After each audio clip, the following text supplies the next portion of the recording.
Get a £5 free bet every week with Offer Club from William Hill. Simply stake a total of £20 or more across the week on pre-match football accumulators with 4 or more selections, and you'll get a £5 free bet on the Friday. Join William Hill Offer Club on mobile or online now.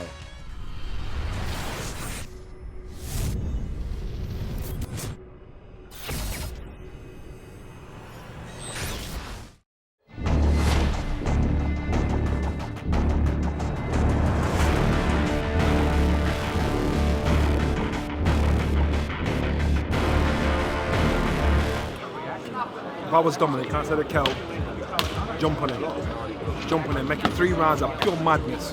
Because we got 2 men slinging punches, it's a 50-50 fight. I think the longer the fight goes, the more I would favour Golovkin, because he's naturally strong and he'll walk you down and let the shot go. Kell's fast enough, he's got the speed from one way, and he can dig. Just like Sugar Ray Leonard beat Marvin Hagler. I sent him a text. I sent his dad a WhatsApp saying he needs to watch the Sugar Ray Leonard fight against Marvin Hagler 10 times and he needs to memorize every round. That's the key to winning this fight. Welterweight going up 2 weight classes to fight who might be the hardest puncher in the boxing world. I mean, it was just, and he's fighting a guy who's naturally bigger than him already, and he's the hardest puncher in that weight class. So I just thought, man, you know what? There's a lot of danger here. You know, there's obviously health risks in boxing, as always. You know, but then, you know, I saw an interview with Eddie Hearn, and he called me a hypocrite. And you know what? Maybe it was. I can't agree with the hypocrite part, but he did make a point that I had to say. You know what? He's right. He said, "Who are we kidding?" He said, "Paulie would do the same thing," and I said, yeah, if you offer me that kind of money, I would probably. if you offer me the money Kell's making, I probably would give it a shot. You know, it's like, so I couldn't say. Once Eddie said that, I said, man, you know what? I was like, there's a price to every risk you're willing to take, right? If you're compensated enough, you'll be willing to take the risk, and that doesn't mean you just take it for the money, but at least there's enough compensation to make the risk, to validate the risk. Obviously, once you're in camp, you're not really thinking about the money. That's how we fighters are. That's how we athletes are. That's how we competitors are. You know, you negotiate that fight, but then once you're in camp, you think about winning. You think about training hard and doing the things you want to do to win. You know, the money doesn't even cross your mind anymore. At least for me, it doesn't. You know, I'm sure it's the same thing for most fighters. You know, you're getting paid. You know, you've negotiated that part, and it's done. You think every day about how sharp you need to be, about the game plan and whatnot. And of course, if camp goes well, you become more confident and you start to, feel good about yourself.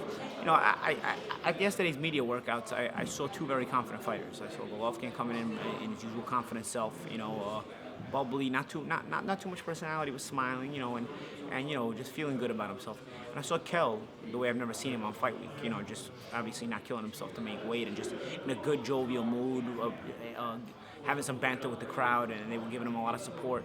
And he looked really sharp, really athletic, which is, I think, going to be a real key in the fight is Kell's athleticism. Both are very good fighters. Golovkin's a very disciplined, stoic, good fighter. He does certain things, but he always does those things. Kell has some athleticism to him, so it brings a bit of a wild card to the table. You know what I mean? I saw Kell turning southpaw yesterday at the public media workout. I started to think, I've never seen Kell fight in the southpaw stance, but he was throwing some pretty sharp shots out of that stance, and switching really well, switching really fluidly. So I think all the tricks in the bag that Kell has that we may never have seen, he may bring them all out. I mean, if there's a time to bring out all the tricks in the bag and put them on the table, it is Saturday night for KELL BROOK. I still believe it's a risk. I still believe you have to favor Golovkin. I mean, Kell's going to be hit harder than he's ever been in his life. One thing that stood out yesterday to me about Golovkin is everybody's talking about how much the pads were thudding when he was hitting those pads. They were bumping, they were popping when he was hitting those pads. That's not even half of it. You see the size of the gloves he was wearing? Those are big gloves he's wearing. Those are bubbled up gloves he's wearing. So he's popping those gloves. And he's wearing gloves that are probably twice the size of the ones he's going to wear Saturday night. So you just think, man, what must it be like to get hit with this guy when the gloves are small, and that's the thing. Kell has the ability to win the fight. I don't know if he has the size to win the fight. 30-day weigh-in aside, he's still been fighting guys that are welterweights, and Golovkin's still been fighting guys that are middleweights. That still comes into play, regardless of what you saw the 30-day weigh-in. And we'll see how it plays out. I think both guys, and I'm just chewing your ass off. I'm chewing my ear off here. I'm chewing your ear off, Cougs. You know, and the thing is, I'm not even letting you talk, but I really want to make sure I make the right points here. And I understand what you're saying. I see your face. You're trying to talk, but you know, I'm trying to make the right points. Kell Brook beat GENNADY GOLOVKIN. It'd be one of the biggest upsets in British boxing in recent years, because nobody was really expecting him to win. Golovkin's got this reputation that's like almost, it's fair to say, as bad as or as big as Mike Tyson's reputation when he was fighting. People are just scared of him. He's got this fear factor of knocking everybody out, and his punch ratio, knockout ratio is so high. Everybody seems to be worried about it, but Kell Brook don't look worried. He just looks like he's excited and looking forward to getting in there. It's going down Saturday, HBO Championship Boxing at the O2 Center. Triple G, as you know, and Kell Brook. A fight that people going to say that Brook has a lot of heart. But it's a but. I believe he's too light in the ass to withstand the heat that Triple G is going to present come Saturday night on HBO Championship Boxing. I don't see Brook being manly strong enough to be able to not only keep Triple G off him, but make him respect him. And that's key when you're fighting a knockout puncher, aggressive fighter, confident fighter, on the roll type of fighter, like a Triple G. You must be able to, in some minutes in the fight, early than late, establish respect.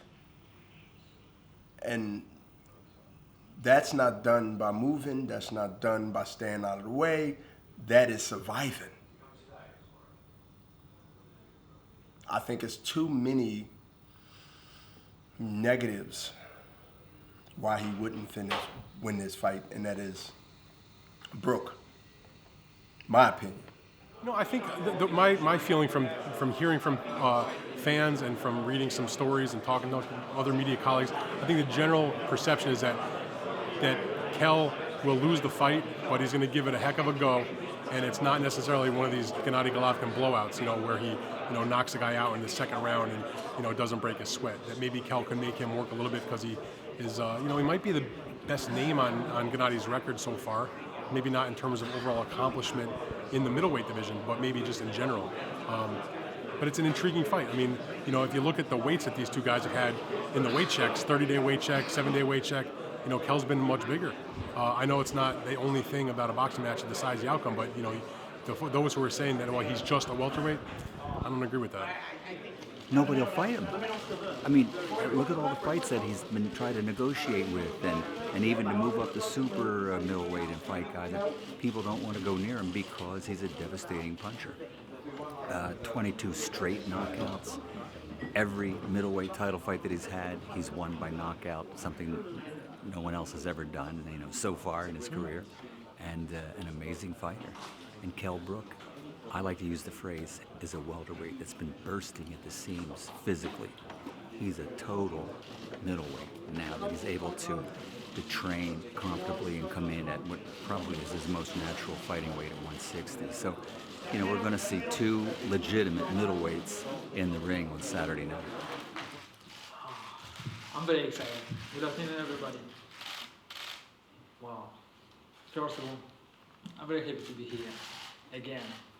And I want just talk thanks my team, management, promotions, TV of course, Jordan brand, Jordan family, and all my Kazakhstan partners. We had a lot of time, very good time. I feel it's great. I like people in London. It's beautiful people, huge city. Like I I love London right now. It feels great, like my second home. I'm respect KELL BROOK team. You know, I know he's understand. Like right, for us this is biggest fight. He looks good. He said he's ready to me. I ready to him. You know, this big present, big gift for people, for not just UK people, not just for fans, for everybody. I saw so many American people, so Germany people, from Kazakhstan people here. You know, just I believe this is very biggest fight for us.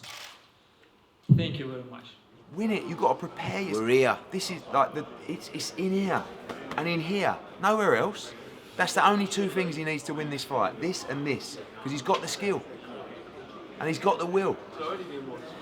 Just heart and determination, and will not be defeated. I'm so fucking up for this. The secret. On that note, the secret, that's it. Two undefeated world champions.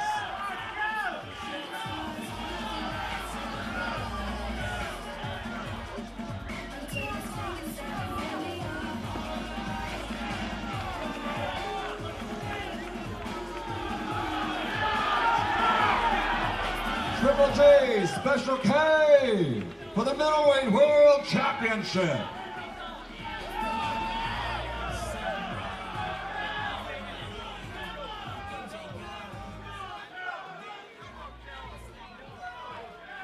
Let's hear it one more time for challenger and champion, both undefeated. The legacy's on the line tonight.